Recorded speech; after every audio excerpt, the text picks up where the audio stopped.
Yahuá responde a Josué, a Yahushua, que esta não é hora de fazer oração, não é hora de tefilá, mas é um momento de agir e corrigir o erro o quanto antes. Então, nós aprendemos isso também nas Escrituras, tá? O Criador nos valoriza muito por sermos homens e mulheres de oração, mas tem momento que é para nós estarmos orando e tem momento que é para estarmos agindo. Então, o mesmo Elohim que falou para Moshe, quando Moshe estava diante do Yam Suf, do Mar de Juncos, do Mar Vermelho, Moshe clamou a Yahuá, e Yahuá falou para Moshe o quê? Por que clamas a mim? Diga aos filhos de Israel que marchem. Então, é esse mesmo Elohim que está agora falando com Josué nos mesmos termos, ou seja, você já orou, tá? Eu já ouvi a sua oração, mas vamos agir agora, vamos consertar esse erro agora, tá? Yahuá responde a Josué, a Yahushua, que esta não é hora, não é o momento de orar, mas sim de agir e corrigir o erro o quanto antes. Informa a Josué do pecado cometido e que, enquanto não for revelado o pecador e reparada a deslealdade, a ofensa repousará sobre toda a coletividade. Olha que coisa interessante. Então, enquanto não fosse descoberto quem era e não se fizesse justiça, o pecado estava pairando essa iniquidade sobre todo o povo de Israel. O povo havia aceitado o decreto do anátema, promulgado por Josué, por Yahushua, que os advertira adequadamente. Então, lá no capítulo 6, versículos 17 e 18, Josué já tinha avisado para o povo. Violado o decreto, a aliança de Yahuá e a santidade do juramento são profanadas. Há testemunho da corrente de ofensas resultante. Furtaram, que é considerado um ato particularmente baixo, pois o ladrão teme ser descoberto pelos seres humanos, mas não teme o olho onipresente de Elohim. E mentiram. Aparentemente, ao povo foi perguntado, depois da conquista de Jericó, se tomaram da presa, tendo todos declarado que não. Continuaram a ocultar o fato, apesar de se ter manifestado a existência de um pecado em virtude da derrota. Tá? Então, o Criador está fazendo uma série de acusações contra Israel, tá? Lembrar mais uma vez, por causa de um homem, tá? Chamado Acã, tá? Então vamos prosseguir. Vaimalu vene Israel, Maal, Bacherem, Vaikar, Achan, Ben Carmi, Ven Zavdi, Ven Zerach, Lemate, Yehudá, Min Hacherem, Vaikar, Af, Yahuá, Bivnei Israel. Amém. Sefer Yahushua, Sefer Yahusha, tá? O livro de Josué, capítulo 7.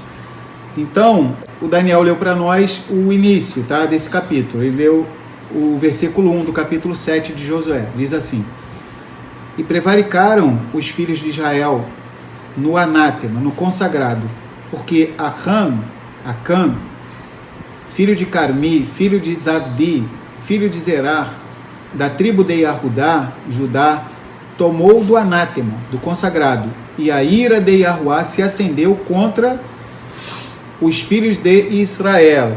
Tá? Nesse estudo que vamos fazer hoje, nesse shiur, tá? Nesse estudo do capítulo 7 do livro de Josué, nós vamos entender, a gente sempre fala isso, mas com bastante detalhe a gente vai entender. Com relação a nós que somos do povo de Israel, não existe individualismo, não existe essa coisa de individualidade. No mundo, a gente vê que a pessoa fala assim, né? No mundo. Ainda mais essa geração agora, né? Essa geração do mimimi, né? Então as pessoas falam, meu corpo, minhas regras, né? Só que não, né? Na minha vida eu que faço o que der na minha telha, na minha cabeça, ninguém tem nada com isso, só que não, né? Então, a pessoa precisa entender que ela faz parte de um todo, tá? Se a pessoa quiser falar meu corpo, minhas regras, né? Eu faço o que der na minha telha, tá? Então, ela deveria ter poder para falar, né? Que haja isso, que haja aquilo, né? Deveria ter o poder criativo, porque só quem tem o poder de criação é que pode determinar essas coisas, tá? Ou seja, então, Yahuá Elohim, ele fez os céus e a terra, ele nos fez a cada um de nós, e como nós vemos nas escrituras, por exemplo, Shaul Hashaliah diz que nem o nosso corpo pertence a nós, tá? Nosso corpo é o quê? É um Mishkan, é um tabernáculo, é um santuário de Yahuwah Elohim. Tudo é emprestado, tá? Então vamos lá, nós estamos no capítulo 7 de Josué. Então aqui nós vamos ver que vai acontecer uma calamidade contra o nosso povo de Israel. Israel vai ser ferido diante de um adversário que era praticamente inexpressivo, tá? A gente vai ver aqui os moradores de Ai, da cidade de Ai, tá? E pelo fato de um homem dentre o povo de Israel ter tomado do anátema, do que era proibido, o nosso povo de Israel como um todo foi prejudicado. Por isso, nós que somos israelitas dizemos: todo Israel é responsável por todo Israel. A gente vê uma resposta muito mal criada de um homem lá do livro de Gênesis, Caim, tá? Caim, quando o Criador pergunta para ele: onde está Hevel? Onde está Abel, teu irmão? Aí ele fala: acaso sou eu o guarda do meu irmão? Né? Tipo assim, ele quis dizer que o irmão dele vivesse a sua vida e ele vivesse a dele, né? Só que não é assim. Nós, ao contrário de Caim, nós respondemos o seguinte, tá? Todo Israel é responsável por todo Israel. Então, o irmão, a irmã, cada irmã é da responsabilidade de cada irmão e de cada irmã. Cada um tem que zelar uns pelos outros, tá? Nós somos uma equipe, tá? Quando a gente vai para o esporte, a gente percebe isso. Quando estão disputando um título de alguma coisa, se um time de futebol, numa Copa do Mundo, depender de um jogador que vai cobrar o pênalti ali, né? Se ele chutar para fora, o time inteiro vai perder. Se ele chutar para dentro, o time inteiro ganha. Então nós temos que ter esse sentimento de corpo, nós que somos o povo de Israel, tá? Então vamos lá. E prevaricaram os filhos de Israel no anátema, no consagrado, porque Acã, filho de Carmi, filho de Zavdi, filho de Zerar, da tribo de Yahudá, tomou do anátema, do consagrado, e a ira de Yahuwá se acendeu contra os filhos de Israel. Olha que coisa interessante. Quem pecou foi Acã. A gente vai ver aqui que o comentarista vai chamar a atenção isso. Vocês já repararam que diz assim no plural: e prevaricaram os filhos de Israel no anátema? Poxa, mas foi o Acã que fez a besteira, tá? Como é que os filhos de Israel, como é que está no plural aqui? Como se Israel inteiro estivesse errando. Então é algo para nós refletirmos. Vamos lá. O versículo inicial deste capítulo fixa a razão da calamidade que atingiu o povo durante a conquista de Jericó, que foi a transgressão do anátema, do consagrado por Acã. Parece que Acã era uma pessoa importante e honrada na tribo de Yahudá, na tribo de Judá. O plural transpassaram, né, prevaricaram, é usado, embora a ofensa tivesse sido cometida por um só indivíduo. Então é algo para nós refletirmos, tá? Salientando a ideia da unidade do povo, tá? Então, tem um determinado momento na Torá que cada israelita deveria dar metade de um shekel, tá? Por quê? Por que não um shekel, cada israelita? Por que não 2? Por que não 3? E sim metade, para que cada israelita viesse entender que ele só se torna inteiro, só se torna pleno quando ele se une a outro israelita. E aí já tem uma bela ilustração das duas casas. Então precisamos nos unir para sermos inteiros, tá? Então vamos lá. O plural transpassaram é usado embora a ofensa tivesse sido cometida por um só indivíduo, salientando a ideia da unidade do povo de Israel. O ato de Acã feriu a disciplina e o moral da guerra de maneira coletiva, e o pecado de uma só pessoa assinalou a imperfeição, como o é no caso de um órgão em relação ao corpo, tendo atingido o povo inteiro no sentido do critério dos nossos sábios, de que todos os membros do povo de Israel são responsáveis um pelo outro, né? Todo Israel é responsável por todo Israel. Então, talvez alguém pense: pô, mas foi uma pessoa só, como é que Elohim fez uma coisa dessas? Lembrar que a quem muito é dado, muito será cobrado. O povo de Israel é um povo chamado para ser o quê? Kadosh, Kedoshim. Lá no livro de Levítico, Vaikra, tem uma paraxá que se chama Kedoshim, santos, separados, consagrados. E Yahuwá, diversas vezes em Vaikra Levítico, ele vai falar sede Kedoshim, ou seja, sede santos, porque eu, Yahuwá, vosso Elohim, sou Kadosh, sou santo. Então, a quem muito é dado, muito será cobrado. O povo de Israel, nosso povo, sempre recebeu benefícios como nenhum outro povo debaixo da terra. Então, a quem muito é dado, muito será cobrado. E comparando com o corpo, tá? Às vezes a pessoa tem uma saúde perfeita, mas basta muitas vezes dar uma doença em um órgão, uma parte do corpo, aquilo faz com que a pessoa venha a falecer, tá? E nós precisamos entender isso. Shaul Hachalia, o apóstolo Paulo, em 1 Coríntios, Corintim Aleph, tanto no capítulo 12 quanto no capítulo 14, ele fala acerca da importância do corpo, que nós somos o corpo do Mashiach, tá? Outras cartas também de Paulo ele vem falar sobre isso, mas especialmente em 1 Coríntios 12 e 14. Então vamos lá. A atitude de Acã causou o afastamento da proteção divina, que por sua vez levou ao revés sofrido em Ai. Um pecado secreto pode resultar em calamidade, em desgraça. Então já uma reflexão para cada um de nós, tá? Que assim como a gente vai ver no decorrer desse capítulo aqui, que Acã, né, ele cobiçou alguns objetos que não era para Israel pegar. Ele cobiçou uma capa babilônica, cobiçou uma quantidade de ouro e de prata também, 3 coisas, tá? E o Criador já tinha falado que não era para Israel pegar nada disso, era anátema. Pode falar, Mary. Isso é bom para a gente lembrar que o nosso pecado, Uhum. ele não atinge somente a gente, a nossa Exato. vida, Uhum. e a vida daqueles que estão ao nosso redor, atinge todo o povo de Israel. Todo o povo de Israel. Então, assim, é um pecado, o nosso pecado se torna comunitário, quer dizer, porque o Criador nos olha como um todo também. Exato, isso, exatamente. Ele nos olha individualmente, mas ele nos vê também como um todo, como um povo. Aham. Então o nosso pecado, ele muda o masal de todo o povo, né? É verdade. Então a gente tem que pensar sempre nisso, tá? Ao passo que por exemplo, a atitude de um justo salvou Israel diversas vezes, como por exemplo, Moshe Rabbeinu, nosso professor Moshe, diversas vezes ele orou e Yahuwá salvou o nosso povo, né? Yahuwá queria destruir o nosso povo de Israel, né, por causa do bezerro de ouro, e Moisés ele foi lá e orou, né, pelo mérito de um homem. Então, pela intercessão dele, o povo inteiro foi beneficiado. Então, na mesma proporção, em outro sentido, está no sentido reverso, quando também alguém comete um pecado muito grande, isso atinge também toda a comunidade de Israel, tá? Isso nos lembra que, às vezes, numa determinada situação, apenas uma atitude pode mudar tudo. Pode mudar tudo, é. Tanto bem quanto mal. Exatamente, é. Apenas uma atitude, numa situação determinada da nossa vida também pode alterar todo o nosso masal, toda a nossa semeadura, né? Toda a nossa vida. Pode falar. Ele mandou aqui no WhatsApp, porque ele falou assim: Shalom, Ari, não consigo participar diretamente na live, mas queria fazer uma pergunta: o que é anátema? É alguma coisa que o Criador, alguns traduzem por anátema e alguns traduzem como consagrado. Era alguma coisa, era um espólio de guerra que o Criador não permitia que Israel se apropriasse, tá bom, Elisha?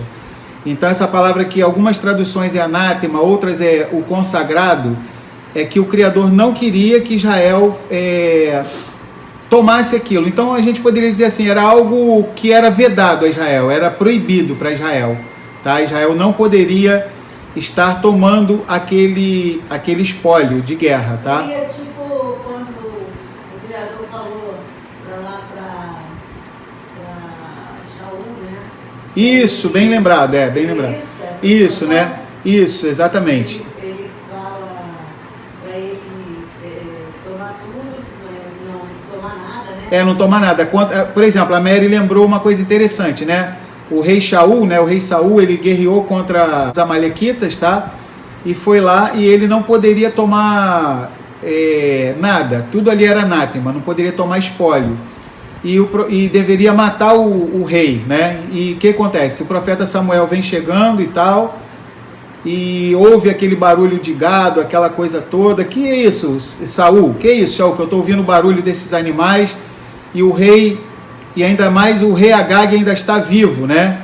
Ou seja, aí o rei Shaul falou assim, isso aqui eu queria consagrar a Yahuwá, o Criador. Aí o profeta Samuel falou aquele versículo famoso, né, Shmuel? é melhor obedecer do que sacrificar. Caso Yahuwá vai ter prazer nesses holocaustos, tanto como ele teria em que você obedecesse a sua voz, aí que surgiu esse versículo maravilhoso, né? Eis que o obedecer vale mais do que sacrificar, né? É mais do que sacrificar. Então, concluindo essa resposta para o nosso Ari Elisha, é tudo aquilo que, quando Israel fosse numa batalha, Israel ficava proibido de se apropriar daquilo, tá? Era algo vedado, era proibido a Israel, tá? Então, vamos prosseguir. Esse Acã, a gente vai ver mais na frente, ele viu uma boa capa babilônica, ele viu prata, ele viu ouro e ele resolveu esconder debaixo da tenda dele, tá? E é uma coisa bem interessante, né? Daqui a pouquinho a gente vai chegar lá nesse texto aí. Vamos prosseguir. Vamos ler aqui agora os versículos 2 e 3. Enviando, pois, Yahushua, Josué, de Jericó, alguns homens a Ai, que está junto a Beit-Aven, da banda do oriente de Betel, falou-lhes dizendo, subi e espiai a terra. Subiram, pois, aqueles homens e espiaram a Ai, e voltaram a Josué, a Yahushua, e disseram-lhe, não suba todo o povo, subam alguns 2.000 ou 3.000 homens a ferir a Ai. Não fatigues ali a todo o povo, porque poucos são os inimigos. Então, era um adversário aparentemente fraco, e eles pensaram, 2.000, 3.000 guerreiros já vai ser o suficiente. Imagina, um exército que tinha mais de 600 mil homens, né? Claro que não estavam todos os da tribo de Ruben, Gade e metade de Manassés, tá? Mas ainda assim eram centenas de milhares o exército de Israel, tá? Então vamos lá. Ignorando a deslealdade de Acã, Josué nem sabia, não fazia nem ideia, né? Ignorando a deslealdade de Acã, Josué, Yahushua, continua a campanha militar. Ele manda espiões para descobrir caminhos convenientes e explorar as condições da região, em preparação para a conquista de Ai. Os espiões voltam informando não haver necessidade de enviar uma tropa numerosa para tomar a cidade. Eles parecem ter se enganado na sua avaliação, pois não levaram em consideração a posição estratégica decorrente de sua altitude, nem as suas grandes fortificações, que beneficiavam a defesa de cidade. Então, além do problema de Acã, eles de uma certa maneira também, como estratégia de guerra, eles ignoraram essa posição estratégica aí da cidade de Ai, tá? Então vamos prosseguir. Versículos 4 e 5. Assim subiram lá do povo alguns 3.000 homens, os quais fugiram diante dos homens de Ai. E os homens de Ai feriram deles alguns 36, e seguiram-nos desde a porta de Sebarim, e feriram-nos na descida. E o coração do povo se derreteu e se tornou como água, tá? Então vamos lá. Vamos ler o comentário aqui dos versículos 4 e 5. Os combatentes chegam às proximidades da cidade sem Josué. Logo ao primeiro contato com o inimigo, a tropa de Israel é tomada de medo diante dos homens de Ai e começa a debandar em fuga, que é o início da derrota. Os soldados de Ai perseguem os soldados de Israel, causando 36 baixas. Israel foge rumo leste, pelas encostas íngremes, a planície de Jericó. A derrota nesta primeira ação militar, propriamente dita, causou grande aflição e desmoralizou o povo de Israel, que havia confiado nas promessas divinas, e não hesitou em penetrar na terra de Canaã e enfrentar povos numerosos e fortes, entrincheiradas nas suas cidades fortificadas. Um dos motivos de Josué e Yahushua atacar a cidade de Ai, depois da conquista de Jericó, foi porque Ai domina o Planalto Central, e assim ele poderia meter uma cunha entre os reinos do sul e do norte, conforme veremos mais adiante. Cada região procurou organizar-se separadamente. Então era uma localidade estratégica que iria dividir o sul e o norte de Israel. Então a gente percebe que Josué ele tem estratégias de guerra, ao qual o próprio Criador dava para ele, só que Josué ignorava o fato de que um homem, entre milhares do povo de Israel, um homem havia cometido um pecado gravíssimo, tá?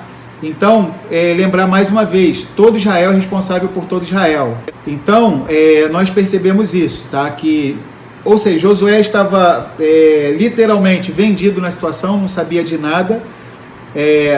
O coração do povo se derreteu. Imagina, O povo, depois de esperar 40 anos lá no deserto, tá?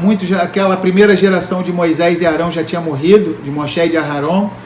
Uma geração nova, eles estavam vibrando pela abertura do Rio Jordão, eles estavam vibrando porque Jericó tinha sido destruída. Na semana passada a gente viu isso, tá? Vem com Josué lutar em Jericó, né? Uma canção bem antiga, né? Quem é das antigas vai lembrar. Então, semana passada nós fomos com Josué, com Yahushua, lutar em Jericó. E agora, do nada, ninguém está entendendo essa derrota. Por que aconteceu isso? O povo estava sem entender, Josué estava sem entender, os anciãos, ninguém entendia nada. Imagina o coração do povo, se derreteu, né? Imagina, se perder uma batalha para um adversário tão inexpressivo, tão pequeno, tá? Ao ponto deles acharem que era necessário só 2 ou 3 mil homens, né? E eles acabaram mandando apenas 3 mil homens. E voltaram feridos 36. Né? Então aí a gente já vê que foi até um livramento. Imagina se tivesse mandado mais gente, tá? O exército de Israel seria muito mais ferido. Então vamos lá. A gente vai estar lendo do 6 até o 9. Então Josué e Yahushua rasgou as suas vestes e se prostrou em terra sobre o seu rosto, perante a arca de Yahuá até a tarde. Ele e os anciãos de Israel, e deitaram pó sobre as suas cabeças. E disse Josué, Yahushua, Adonai Yahuá, por que com efeito fizeste atravessar a este povo o Iardém, o Jordão, para nos dares nas mãos dos amorreus, para nos fazerem perecer? Tomara nos contentáramos com ficarmos da além do Jordão. Adonai, que direi? Pois Israel virou as costas diante dos seus inimigos. Ouvindo isso, os cananeus e todos os moradores da terra nos cercarão e desarraigarão o nosso nome da terra. E então, que farás tu ao teu grande nome? Então Josué sabia orar, né? Ele aprendeu com o mestre dele, Moshe Rabbeinu, com o nosso professor Moisés, então ele já sabia como orar, ou seja, ele fez a oração e colocou o nome do Criador, tá? No meio da oração. Ou seja, nós estamos preocupados não somente conosco, nós que somos do povo de Israel, mas estamos preocupados também com o teu grande nome. Então, já uma coisa para a gente refletir também. Quando a gente faz alguma coisa errada, aquilo, primeiro, nos envergonha, depois envergonha o nosso povo de Israel, e terceiro, envergonha o nome de Yahuwah Elohim, tá? Porque as pessoas vão olhar para nós e vão falar, aquela pessoa ali é um servo de Yahuwah, aquela pessoa fez isso, fez aquilo. Então a gente tem que lembrar que nós carregamos o nome do Criador. Paulo, Shaul Hachalir, diz que nós somos cartas vivas, tá? Então Paulo, ele diz isso em 2 Coríntios 3, nós somos cartas vivas. Muitas vezes a pessoa não vai ler a Torá, não vai saber hebraico, não vai saber nada, não vai nem ler a Bíblia em português. Muitas vezes a Bíblia, o que chegou mais perto da Bíblia para as pessoas vai ser a nossa vida. Então nós precisamos entender isso, que o que a gente faz de errado nos envergonha, envergonha o nosso povo de Israel e envergonha o nome do Criador. Quer falar, Davi, alguma coisa? O Elisha, peraí, deixa eu achar aqui. Ele mandou assim, se Yahuwah Elohim não estiver na frente da batalha, Israel não ganha a luta. Isso, perfeito o comentário do nosso Ari Elisha, né? Se Yahuwah não estiver na frente da batalha, né, pelo nosso povo de Israel, Israel não vence de jeito nenhum, não ganha. Então, no tudo coopera do Criador, né, fica bem claro que ele é o quê? Ele é um Elohim Kadosh, e Israel tem que ser um povo Kadosh também, tá? Então, vamos prosseguir. O rasgar de vestes de Josué rasgou as suas vestes, né? Foi uma expressão de dor, né? O rasgar de suas vestes foi uma expressão de dor de Josué, Yahushua, pela derrota sofrida. Assim como fez no episódio dos espiões, né? Lá em Números, Bamidbar 14:6. Lembram que Josué e Caleb foram os que foram os 2 espias dos 12, somente Josué e Caleb foram os que não falaram mal da terra de Israel, os outros 10 infamaram a terra de Israel. E lá nós vemos em Números 14:6 que Josué ele rasga as suas vestes, tá? Ele prostra-se e, como sinal de luto, coloca cinza na sua cabeça.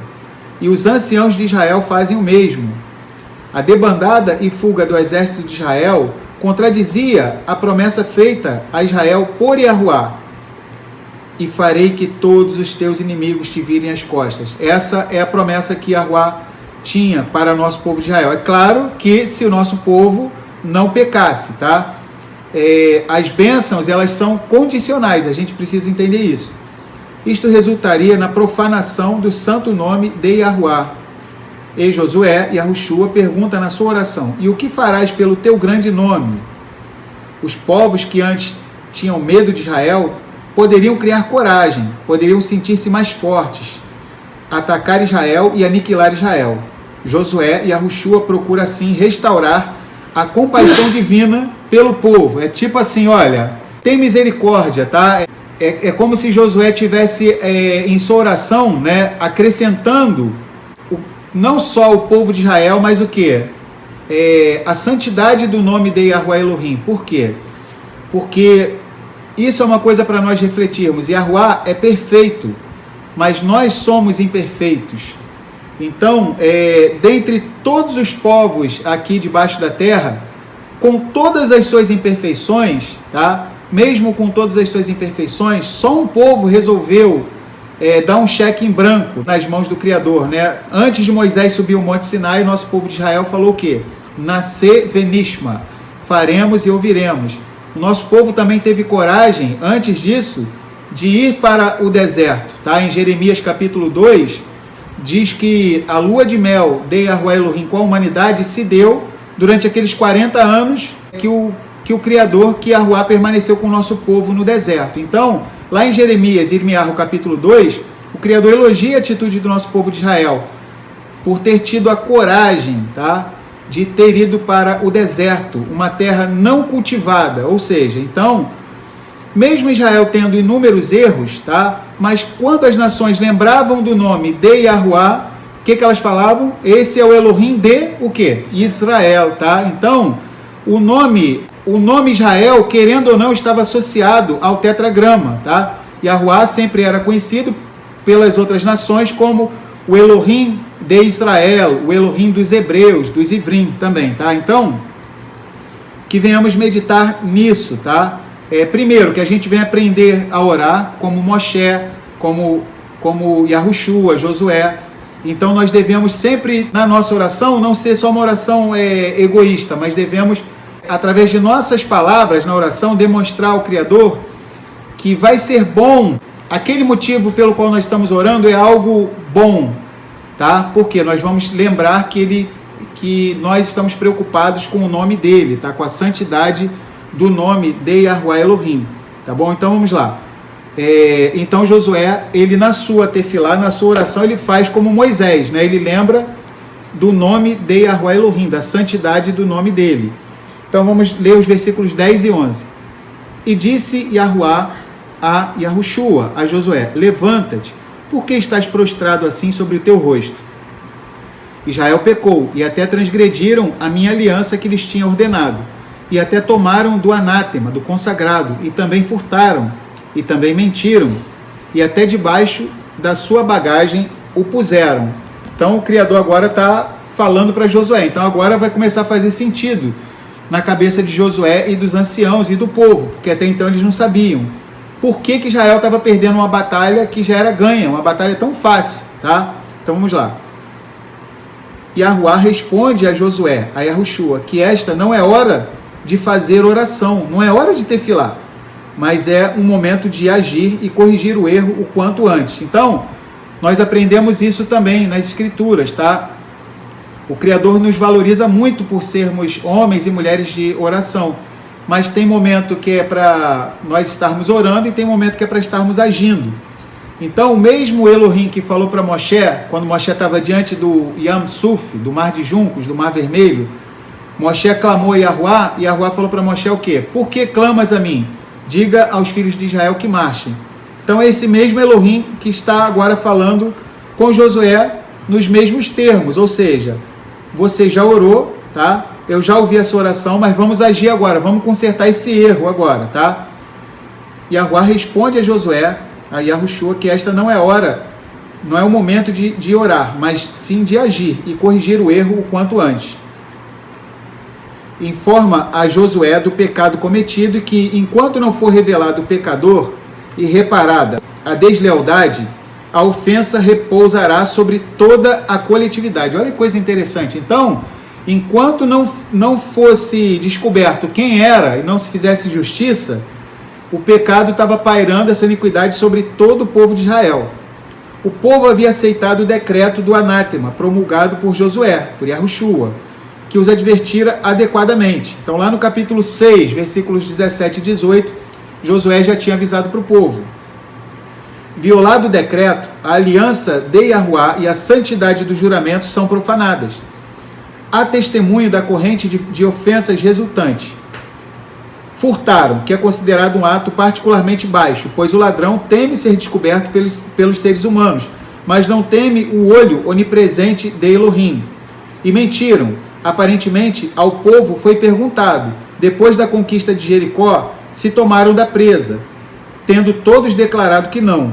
Continuaram a ocultar o fato, apesar de se ter manifestado a existência de um pecado em virtude da derrota. Tá? Então o Criador está fazendo uma série de acusações contra Israel, tá? Lembrar mais uma vez, por causa de um homem, tá? Chamado Acã, tá? Então vamos prosseguir. Vamos ler agora os versículos 12 e 13. Pelo que os filhos de Israel não puderam subsistir perante os seus inimigos, viraram as costas diante dos seus inimigos, porquanto estão amaldiçoados. Não mais serei convosco, se não desarraigardes o anátema do meio de vós. Levanta-te, santifica o povo e dize: santificai-vos para amanhã, porque assim diz Yahuá, o Elohim de Israel. Ó, lembra como que o nome dele está associado ao povo de Israel? Ou seja, ele ouviu a oração de Josué e está deixando bem claro isso, ou seja, ele é o Elohim de Israel. Há anátema no meio de vós, Israel. Diante dos vossos inimigos não podereis suster-vos, até que tireis o anátema do meio de vós. Enquanto não fosse extinta a ofensa e os transgressores não fossem punidos, a presença e a providência divina permaneceriam afastadas. Então já uma coisa para a gente refletir, tá? Muitas vezes nós estamos travando batalhas e mais batalhas na nossa vida, tá? Seja qual for a área, tá? Todos nós estamos envolvidos em inúmeras batalhas, tá? E muitas vezes é o que aos nossos olhos pode ser uma pequena coisa, tá? Então, poxa, para um exército inteiro de Israel, o que tinha de mais, né? Centenas de milhares de guerreiros, né? Milhões de pessoas ao todo do povo de Israel. Somente um camarada, só o Acã pegou lá uma capa babilônica, pegou um pouco de ouro, um pouco de prata, né? Poxa, diante de uma multidão tão grande que era o povo de Israel, mas o Criador, os olhos dele veem tudo, tá? Então nós precisamos sempre procurar tirar da nossa vida a cada dia as coisas que não são provenientes dele. Então até o nosso Mashiach retornar, nós temos essa tarefa de tirar o quê? O anátema, vamos dizer assim, de desenterrar das nossas tendas. A gente vai ver daqui a pouquinho que Acã, ele colocou isso tudo debaixo da tenda dele, colocou debaixo, como diz nos dias de hoje, né? Debaixo do pano, né? Só que o olho do Criador tudo vê, e Yahuá Elohim, ele é onipresente, onipotente e onisciente. Então o Criador sabia de todas as coisas. Então foi muita falta de temor desse homem chamado Acã. O que será que ele pensou? Poxa, ele não estava. Será que ele não percebeu que o Criador iria punir ele? O Criador deixou bem claro que não era para ninguém pegar nada. Então que Yahuá venha estar trazendo luz sobre nossas vidas, para que nós venhamos estar desenterrando da nossa tenda, da nossa vida, tudo aquilo que desagrada a ele, tudo aquilo que não é proveniente dele, tá? Então vamos lá. Vamos ler o comentário aqui do versículo 12 e 13. Enquanto não fosse extinta a ofensa e os transgressores não fossem punidos, a presença e a providência divinas permaneceriam afastadas. Não poderia haver perdão enquanto existisse a transgressão. O mal precisaria ser extirpado antes que se pudesse praticar o bem, conforme está escrito em Gênesis 35, 2, tá? Então vamos lá em Gênesis 35, 2. O nosso patriarca Yaakov, tá? Ele conclama os seus filhos, tá? E ele fala o seguinte, Gênesis 35, 2. Então disse Yaakov à sua família e a todos os que com ele estavam: tirai os deuses estranhos que existem no meio de vós e purificai-vos e mudai as vossas vestes, tá? Então vamos lá, que venhamos estar tirando então da nossa vida tudo aquilo que desagrada ao Criador, tá? Então vamos lá. A calamidade em Ai ocorreu devido ao afastamento da providência divina de Israel. Contudo, só Acã recebeu o castigo, segundo veremos mais adiante. Então, embora tenha havido baixas, né? 36 homens de Israel foram feridos, o povo inteiro foi humilhado, mas de uma maneira mais severa, tá? Propriamente dita, foi Acã e a sua casa que foi punido. A gente vai ver mais adiante, tá? Então vamos lá. Vamos prosseguir. A gente vai ler agora do 14 até o 19.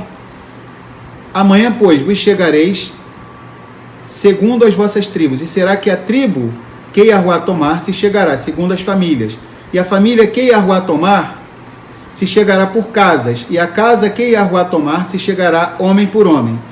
E será que aquele que for tomado com o anátema será queimado a fogo, ele e tudo quanto tiver, porquanto transgrediu a aliança de Yahuá, e fez uma loucura em Israel.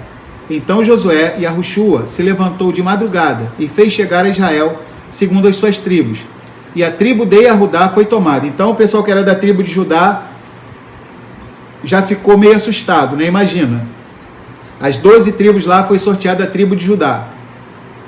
E fazendo-se chegar a tribo de Judá, tomou a família de Zerar. E fazendo chegar a família de Zerar, homem por homem, foi tomado Zavdi.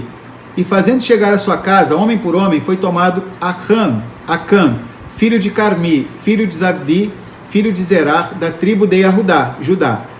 E disse Josué e Yahushua a Acã: filho meu, peço-te, honra a Yahuá, o Elohim de Israel, e faze confissão perante ele, e declara-me agora o que fizeste, não me ocultes. Então Josué chama ele, a razão já foi descoberto, não tem mais por onde ele correr, o que ele achou que ninguém estava sabendo agora, o Criador revelou, né? Então Josué chama ele, tá? E ainda chama ele nesses últimos momentos de vida, para que ele ainda venha fazer um techuvá, tá? Embora a punição tenha que vir sobre a sua vida, tá? Mas Josué ainda chama ele a razão, tá? Então vamos lá. Na presença de todo o povo, as tribos são passadas perante a arca da aliança, ao lado do qual está o Cohen Agadol, o sumo sacerdote. Então nós vemos aqui que as tribos estavam diante do sumo sacerdote, e nós sabemos que tem Urim e Tumim, no qual os sacerdotes eles consultavam ao Criador, e segundo a tradição, não tem isso escrito, mas segundo a tradição foi através de Urim e Tumim. Então ali foi revelado que era a tribo de Yahudá, e depois foi revelando, foi cada vez mais minucioso, a família, até chegar nesse indivíduo aí, tá? Chamado Acã. Acã é apontado quando os homens desta família são passados um a um. A apreensão de Acã causou um grande choque, comoção e perplexidade, pois Acã era um homem de grande prestígio, filho de uma tribo honrada e importante, que encabeçava o acampamento nas suas viagens pelo deserto. Seu príncipe foi o primeiro a levar a sua oferenda e contribuição por ocasião da inauguração do Mishkan, do tabernáculo. Lembram quando, lá no livro de Números, os 12 príncipes, cada um de uma tribo, vinham dar um presente para Yahuá? A primeira tribo que veio dar o presente foi a tribo de Judá. E a tribo de Judá, foi a primeira na conquista da terra prometida. Juízes 1:2. Vamos abrir. Olha a importância da tribo de Judá, tá? Até mesmo antes de nascer Meler David, tá? O rei Davi, e até mesmo antes de Mashiach vir na tribo de Judá, existe uma proeminência da tribo de Judá. Vamos abrir em Juízes, Shoftim 1:2, tá? Desde o 1, vamos lá, Juízes 1, do 1 ao 2. E sucedeu, depois da morte de Josué e Yahushua, que os filhos de Israel perguntaram a Yahuá, dizendo: quem dentre nós subirá primeiro aos cananeus para guerrear contra eles? E disse Yahuá: Yahudá, Judá subirá, eis que lhe dei esta terra na sua mão. Então olha que coisa interessante. Então é uma tribo guerreira, é uma tribo, sempre foi uma tribo importante, tá? E esse homem chamado Acã era um integrante, era um membro muito importante dessa tribo que já era importante, tá bom? Então vamos lá. porém Acã não se apresenta, até que Josué se dirige a ele com palavras suaves, e mais tarde com severidade, exigindo que se confesse. Então Josué chama ele primeiro com suavidade, depois a gente vai ver que Josué vai ser bem severo com ele. Ou seja, chamou ele ainda a razão, né? Para que ele fizesse, como no versículo 19. Então disse Josué a Acã: filho meu, peço-te, dá honra a Yahuá, o Elohim de Israel, e faze confissão perante ele, e declara-me agora o que fizeste, não me oculte. E respondeu Acã a Josué e disse: verdadeiramente pequei contra Yahuá, o Elohim de Israel, e fiz assim e assim. Quando vi entre os despojos uma boa capa babilônica e 200 ciclos de prata e uma cunha de ouro do peso de 50 ciclos, os cobicei e os tomei, e eis que estão escondidos na terra, no meio da minha tenda, e a prata debaixo dela. Tá? Então aqui ele confessa. Acã é obrigado a confessar e fornecer detalhes de seu ato. Uma capa babilônica, ciclos de prata e uma cunha de ouro que ele havia enterrado dentro de sua tenda. Então, já algumas coisas para a gente refletir. Então aqui, esse homem chamado Acã, ele é da tribo de quê? Tribo de Judá, tribo de Yehudá. A tribo de Judá, ela que foi levada por Nabucodonosor justamente para onde? Para Babilônia, tá? Nós estamos aqui no livro de Josué, alguns séculos mais para frente. Efraim vai ser levado pela Síria e 100 e poucos anos depois, Judá vai ser levado para a Babilônia.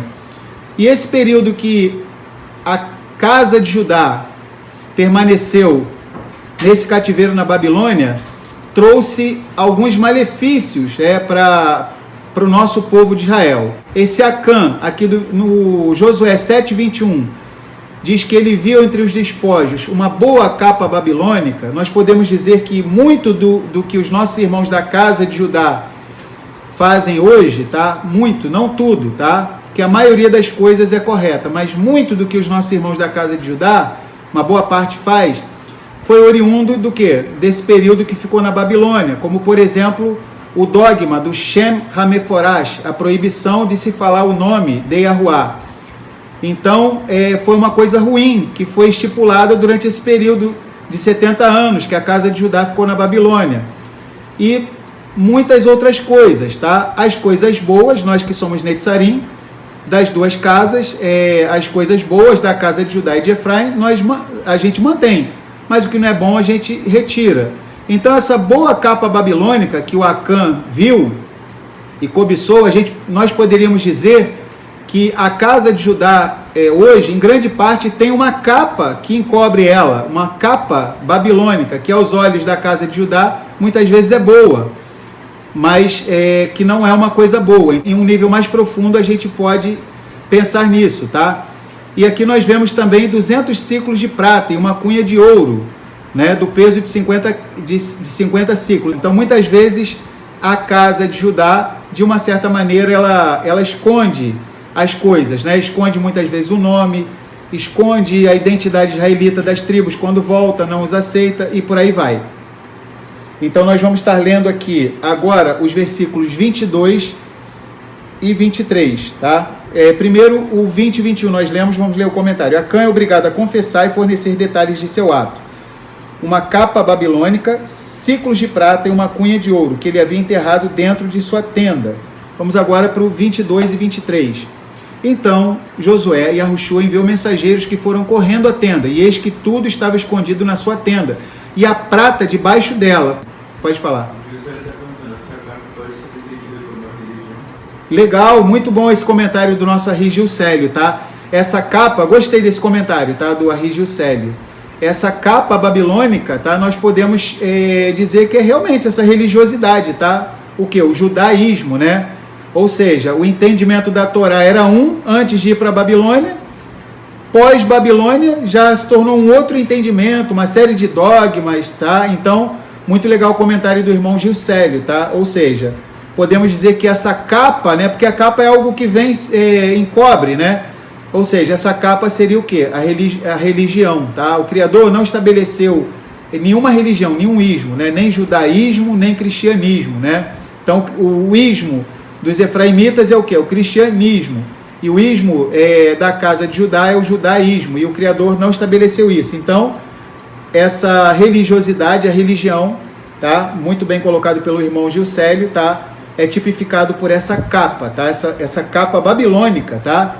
Que ainda achou que era uma boa capa babilônica. Ele diz assim no versículo 21, quando vi entre os despojos uma boa capa babilônica, tá? Então, aos olhos da casa de Judá é boa, mas não é, tá?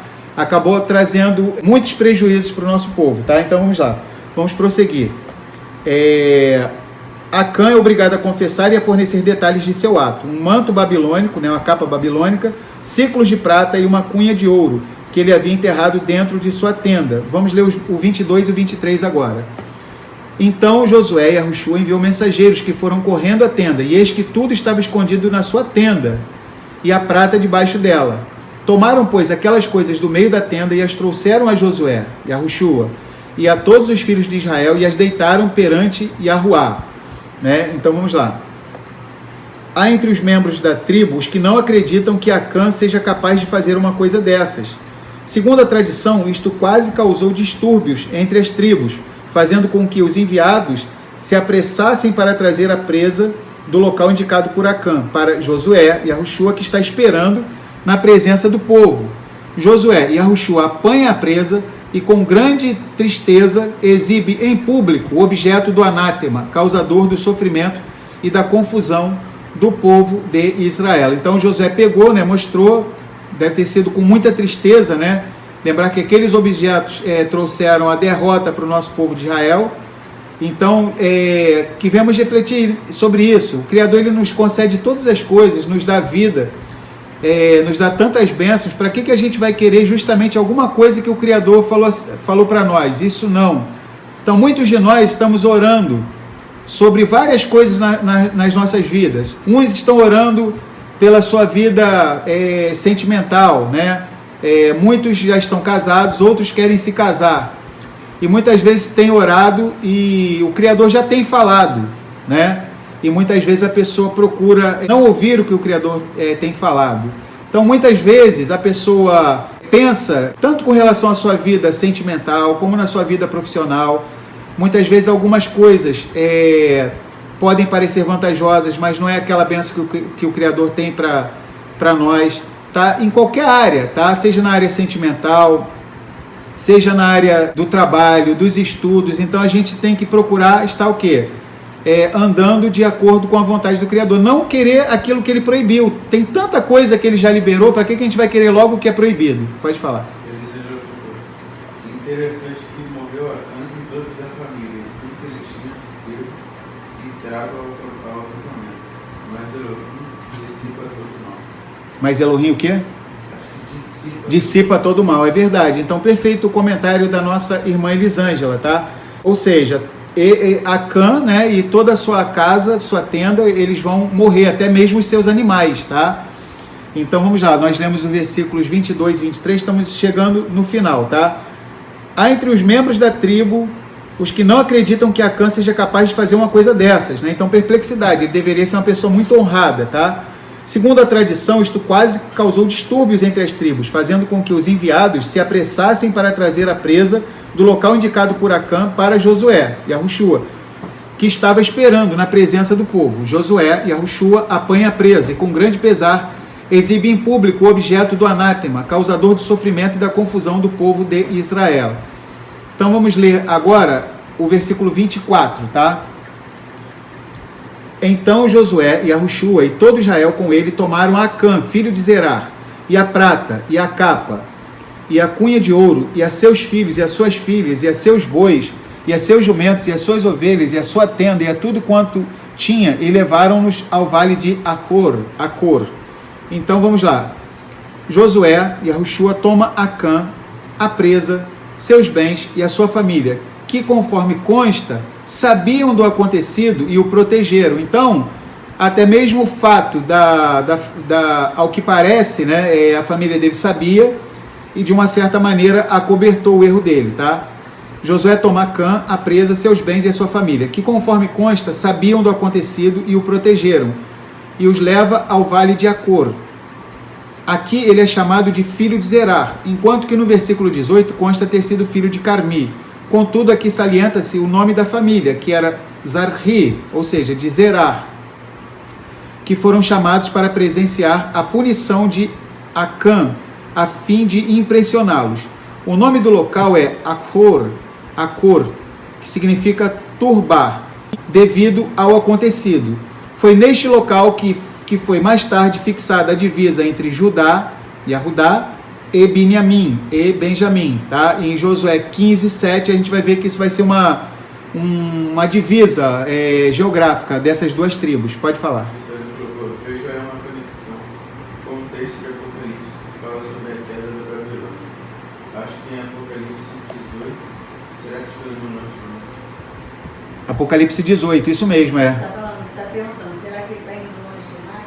Não, eu acho que está perfeito o comentário do nosso irmão Gilcélio. Então é muito legal isso. Sempre que a gente lê, a gente tem que procurar fazer esses links mesmo. Então, muito bom esse comentário, né? Então, ele comentou acerca da Grande Babilônia, não é isso, né? Então, perfeito o comentário. Lá em Apocalipse, né? Tem um momento que fala, caiu a Grande Babilônia, a mãe das meretrizes, né? E sai dela, povo meu, né? Então, em Apocalipse é dito isso. Então, infelizmente, nós sabemos que a casa de Judá, ela saiu bastante prejudicada depois que ficou 70 anos no cativeiro babilônico. Voltou com a religião, né, o judaísmo, tá? O que até então era a Torá, era o mais importante.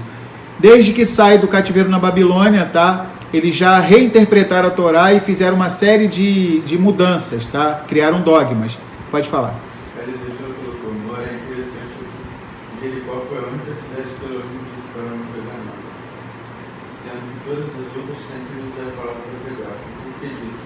Só Jericó não. Na semana, foi legal a pergunta da nossa irmã Elisângela. Na semana passada, existiam alguns motivos, né? Um dos motivos que eu me lembro é que tem várias hipóteses, ninguém sabe ao certo qual desses motivos exatos, tá? Deixa eu ver se eu acho aqui.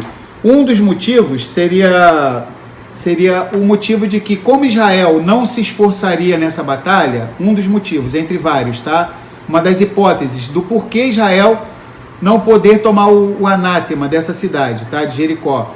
Um dos motivos, segundo muitos comentaristas, é o seguinte, é porque como o nosso povo de Israel não fez nada, vamos dizer assim, não chegou a ter que lutar, ou seja, Jericó veio ao chão, veio abaixo, né? No 7º dia, quando os sacerdotes tocaram o shofar e o povo gritou. Então, pode ser que pelo fato de Israel não ter tido que guerrear, tenha sido esse o motivo da proibição. Outros acham que, tipo assim, aquilo ali era como se fossem as primícias, ou seja, Israel era a primeira batalha, então seria uma maneira de consagrar ao Criador, tá?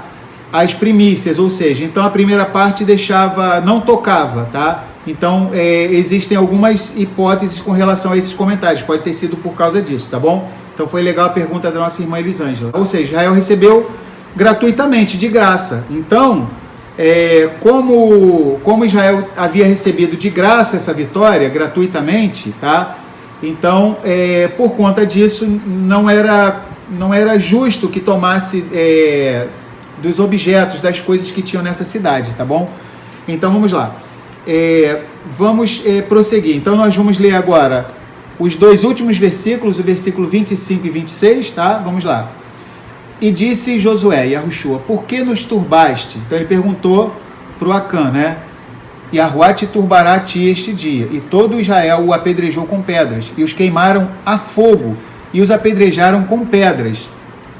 E levantaram sobre ele um grande montão de pedras, até o dia de hoje. Assim Yahuá se tornou do ardor da sua ira, pelo que se chamou o nome daquele lugar o Vale de Acor, até ao dia de hoje. O montão de pedras é levantado em lembrança do episódio para as futuras gerações. Removido o objeto da transgressão, afasta-se a ira de Yahuá, o Elohim de Israel. Então, olha que coisa legal. Yahuá, ao culpado, ele não tem por inocente, então não adianta. A gente precisa entender isso, que se a gente estiver fazendo alguma coisa de errado, a gente precisa confessar. Nesse momento aqui da história, tá? como a gente vai ver, por exemplo, é interessante que muitas vezes, por exemplo, para nós isso não é problema nenhum, tá? Para nós, tá?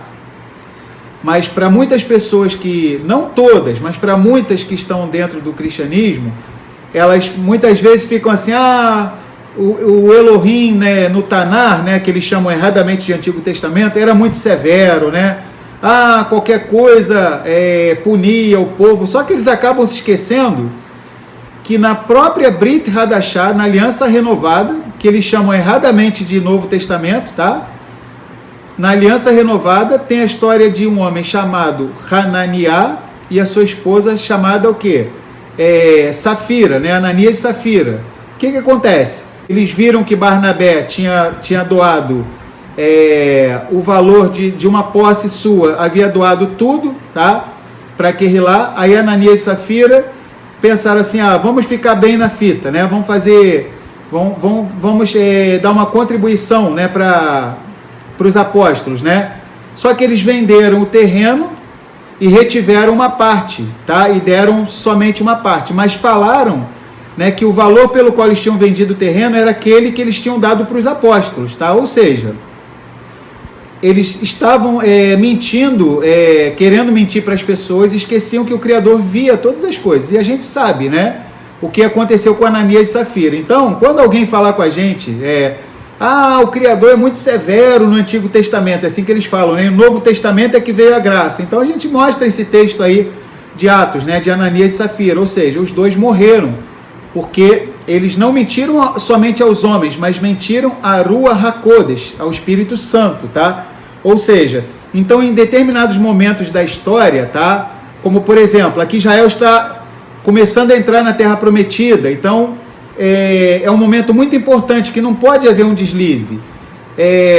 A Querrilá, né, o Mashiach, tinha estado no nosso meio, havia morrido, ressuscitado, estava tendo um crescimento extraordinário. E Ananias e Safira fizeram isso, mentiram ao Espírito Santo. Então, isso também precisava, o Criador deu uma punição severa para mostrar que ele é o mesmo Elohim lá do Tanar, que as pessoas chamam erradamente de Antigo Testamento, ele é o mesmo na Brit Hadashah. Por isso que em Hebreus, capítulo 13, fala, Yahushua HaMashiach é o mesmo ontem, hoje e o será o quê? Para sempre, tá? Pode falar, Daniel.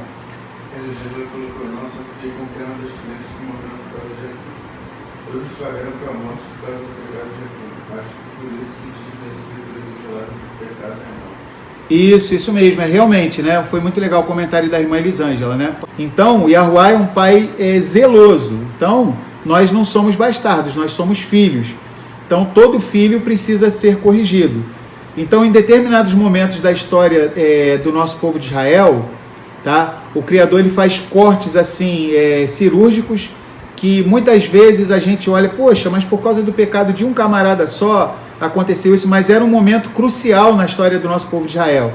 Eles estavam entrando na Terra Prometida, eles precisavam obedecer aos comandos do Criador, tá? Imagina, se Acã tivesse pego lá, conforme ele pegou, o que não era para pegar, e não acontecesse nada, ele estava arriscado ele chegar para outras pessoas e falar assim, Josué falou que não era para pegar, eu peguei e não aconteceu nada. Nas outras batalhas, todo mundo ia querer pegar, ia querer desobedecer. Então, o Criador, ele é um pai e ele repreende e castiga todos quantos ele recebe por filho. Nós somos filhos de Yahuwah. Pode falar. O Elisha botou assim, falando sobre a graça ser estabelecida somente na Brit Hadashah, como fica o perdão de Adão e Eva no Éden? Isso nossos irmãos cristãos não conseguem argumentar contra. Exatamente, né? Quer dizer, então bem colocado pelo nosso irmão Elisha, né? Nosso Ari Elisha. Eles falam que a tal da graça, né? Que na verdade em hebraico é Hesed, Ren e Rahamim, ou seja, é o favor imerecido. Infelizmente, alguns, né? Muitos da casa de Efraim, né? Que estão no cristianismo, acham que a tal da graça só surgiu no Novo Testamento, né? Como eles falam, né?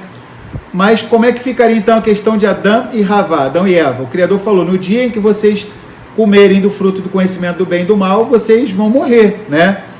E o que acontece? Adão ainda viveu 930 anos, tá? Eva deve ter vivido vários séculos também. Ou seja,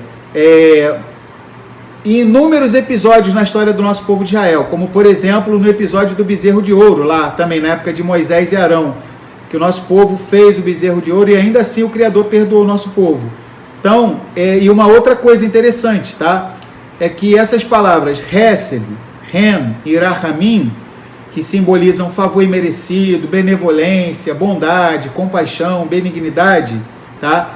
Elas aparecem mais no Tanar, que as pessoas chamam erradamente de Antigo Testamento, do que na Brit Hadashah, na Aliança Renovada, que as pessoas chamam erradamente de Novo Testamento. Ou seja, a tal da graça, né, que o pessoal aí, muitos do cristianismo acham que só surgiu no Novo Testamento, tá? Ela aparece mais no Tanar, nos primeiros escritos, do que propriamente na Aliança Renovada. Lembrar mais uma vez, Yahushua HaMashiach é o mesmo ontem e hoje e o será para sempre. Uma coisa legal para nós que fazemos Techuvá é nós identificarmos Yahushua HaMashiach em cada versículo das Escrituras. Por exemplo, muitos só enxergam a trajetória do Messias, muitos erradamente só vão lembrar do Messias quando começam a ler o quê? Matitiahu, Mateus. Então muitos, se a gente perguntar para muitos, vão falar assim, a história do Messias, né? Só aparece lá em Mateus, né? Só que eles acabam ignorando o quê? Que Yahushua HaMashiach é o mesmo ontem e hoje será para sempre. Então, quando Yahuwah se manifestava para os patriarcas, quem é que estava ali? O Mashiach, ou seja, era o próprio Yahushua HaMashiach que estava se manifestando para os patriarcas, para os profetas e para todos os personagens das Escrituras. E olha que coisa interessante, Gênesis 1.1, Bereshit 1.1 diz assim, Bereshit bara Elohim et hashamayim ve'et haaretz. Tradução, no princípio criou Elohim, o Aleph e o Tav, os céus, e o Aleph Tav, a terra. Olha que coisa interessante, no hebraico já aparece Aleph Tav 2 vezes, porque infelizmente as Bíblias em português traduzem, né, a fala do Messias, quando ele traduzem erradamente em português, eu sou o alfa e o ômega, tá? Como se ele fosse um grego, né? Como se ele fosse um Sócrates, um Aristóteles, Platão, né? E outros mais. Só que não, tá? Mashiach Yahushua é um Yahudi, é um judeu, um israelita. E ele disse em hebraico, tá? Eu sou o Aleph e o Tav. E olha que coisa interessante, no primeiro versículo da Bíblia, tá? Já aparece 2 vezes a expressão Aleph Tav, tá? Bereshit para Elohim, et hashamayim ve et haaretz. Cada vez que aparece o et, é Aleph Tav, ou seja, no princípio criou Elohim, Aleph Tav, os céus, e Aleph Tav, a terra, ou seja, Mashiach está presente no primeiro versículo da Bíblia, tá? Então nós conseguimos enxergar o Messias já desde o primeiro versículo das Escrituras. Toda a luta que os macabeus tiveram para resistir à helenização. Exatamente, né? Então, quer dizer, tanto trabalho, né, que os macabeus tiveram, né? Eles são assimilados. E, quer dizer, os macabeus tiveram o maior trabalho para não aceitar aquela assimilação grega, né? E, poxa, e agora os nossos irmãos que nós amamos nossos irmãos, tanto da casa de Judá, que estão no judaísmo, como os da casa de Efraim, que estão no cristianismo. Mas precisamos alertar sobre os erros, tá? Com relação às Escrituras. Então, infelizmente, a casa de Judá saiu com a capa babilônica, criou o judaísmo, tá? Distorceu uma série de coisas, e a casa de Efraim, tá? Poderíamos dizer que saiu com uma capa greco-romana, né? Então, pegando uma carona, né? Ou seja, então, tanto trabalho que os macabeus tiveram para não ter essa influência grega, né, sobre o nosso povo, e infelizmente tudo que se fala relacionado às Escrituras, com relação aos nossos irmãos que estão no cristianismo, tudo é com esse viés greco-romano, tá? Então, as próprias nomenclaturas que eles falam, o quê? Teologia, né? Que é o quê? É o estudo de Theos, né? E quem é Theos?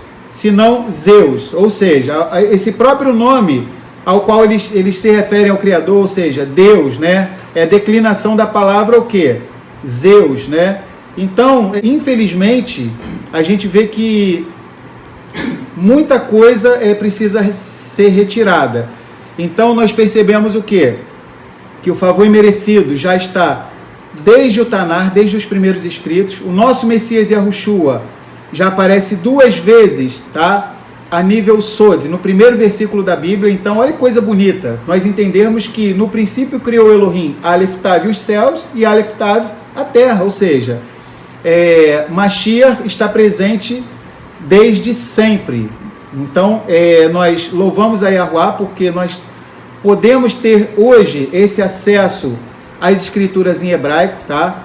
Então, nós entendemos que Mashiach Yahushua não aparece somente na aliança renovada, mas ele é o próprio Yahuwah. Sempre que Yahuwah aparece para os patriarcas, é o Mashiach que está aparecendo, Yahushua.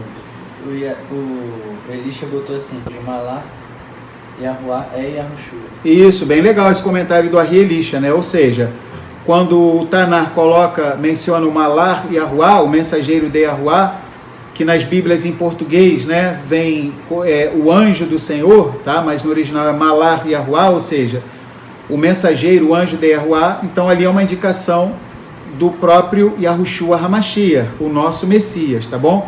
Então nós estamos concluindo esse shiur, tá? Eu vou pedir o pessoal aqui em casa para se preparar.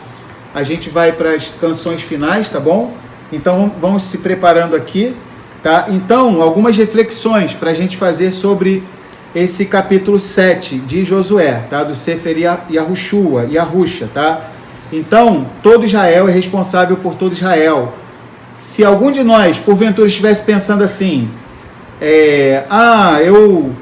eu tô, vamos dizer assim, isso de errado que eu vou fazer, eu só vou prejudicar a mim mesmo, tá? Então, se alguém, porventura, se por acaso alguém pensasse isso, tá? Então nós vemos que isso é algo fora de cogitação, nós não podemos pensar isso, ou seja, tudo aquilo que a gente faz ou vai influenciar positivamente ou negativamente ao nosso povo de Israel. Todo Israel é responsável por todo Israel. Então que venhamos estar confessando a Yahuwah os nossos pecados.